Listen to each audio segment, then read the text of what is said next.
next section that we are going to cover is 11.5, and it is on something called functional groups. So first of all, what is a functional group? A functional group is a set of atoms that are bonded in a specific way.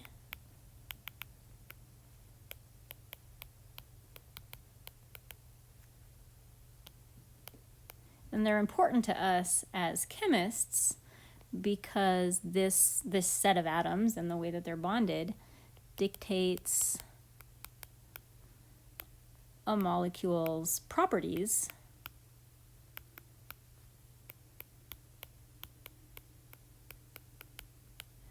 For example, it dictates the molecule's shape, or it can dictate the molecule's shape.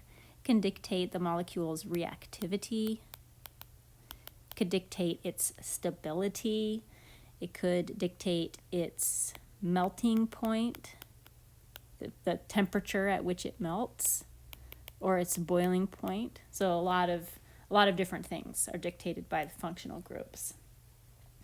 You have in your textbook 3 different tables that have functional groups in them that I want you to be familiar with. Obviously, you're not going to have to memorize anything because this class is all online.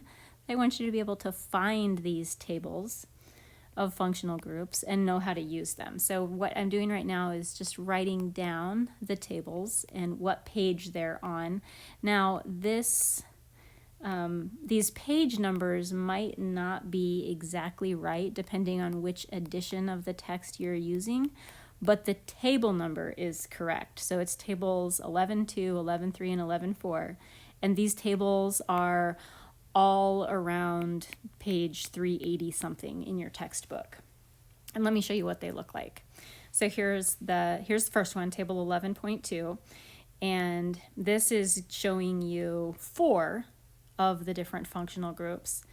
One functional group is the alkane, one is the alkene, alkyne, and then the aromatic compound.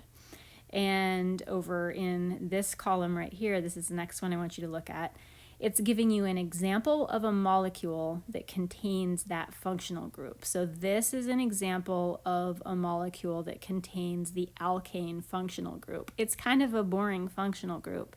It's just a molecule that is carbons and hydrogens, and it has only single bonds. The alkene functional group has a carbon-carbon double bond inside the functional or inside the molecule somewhere. So it makes it a little bit more interesting. And this is showing you just one specific example of an alkene. They could be a lot bigger than this, and the molecule only needs to have one carbon-carbon double bond to be considered an alkene. The alkyne, that's next. The alkyne functional group is a carbon-carbon triple bond. And last but not least, the aromatic is this 6-membered ring that has alternating double single bonds. And so we're going to look at examples of molecules that'll help you find functional groups in molecules. For now, we're just kind of identifying all the functional groups. Go away, go away. So here's another table of functional groups. The alkyl halide, the alcohol, the ether, and the amine. The last one on here, the thiol, we're actually not going to study those at all, so you just kind of ignore that. The alkyl halide functional group is a molecule that has a halogen somewhere attached. And this example is showing a bromine, but notice over here, the halogen could be a fluorine, a chlorine, or a bromine, or an iodine. And we use the letter X to abbreviate or represent any one of the halogens. X means it could be any halogen at all. The next one, we have an alcohol. The alcohol is a molecule that has the O and the H attached somewhere to it, like that, in that particular pattern. Next, we have the ether. The ether is an oxygen without a hydrogen in between a couple of carbons. And last but not least, an amine. An amine has a nitrogen attached to a carbon. This particular amine has a nitrogen with two hydrogens, but look over here. An amine can have a nitrogen with two hydrogens, with one hydrogen, or with none at all. So again, we are going to practice finding those functional groups. And here's one more table of functional groups. This is your last one. The aldehydes, ketones, carboxylic acid, ester, and amide. These functional groups are all similar because you'll see that they all have a carbon-oxygen double bond in them.